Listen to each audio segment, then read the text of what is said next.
On the night of Friday, May 10th, 1991, I crowded into Myron Ross' tiny office at All American's headquarters on Pico Boulevard in Los Angeles. Joining Myron were Sid Vintage, Tom Bradshaw, and Tony Scotti. All American was still worried. Could we do what we claimed? What if we went over budget? One last time I showed them the schematics I had drawn up for our warehouse and studio. I went over the contracts that I had collected from the various actors with agreed upon salary reductions from the NBC year. I showed them the schedule for delivery of each episode.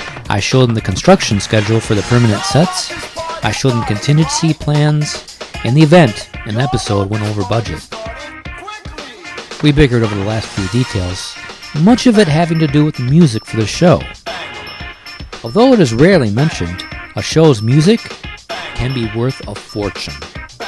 Much the same way that an actor is paid a residual each time his episode is rerun, the composer and owner and performer is paid a residual each time his or her music is used. The only difference is that the musician's residuals don't decrease over time, as do an actor's residuals. These music residuals are paid by the production company. For example, during the network year, our main title song, Save Me, by Peter Cetera, cost GTG $25,000 per episode. For the new Baywatch, we wanted to control our own music. This would enable us to turn an expense, buying music from an outside source, guys like Peter Cetera, into a source of revenue.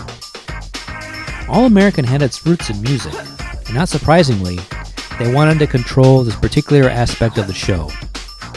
We knew we would be left in the cold unless we were intimately involved. To satisfy both All American and Burke, Schwartz and Bonham, we jointly created two new companies to oversee music usage on the show: Tower 88 and Regina Beach Music. Eventually, our in-house music team created the song I'm Always There for the Baywatch main title.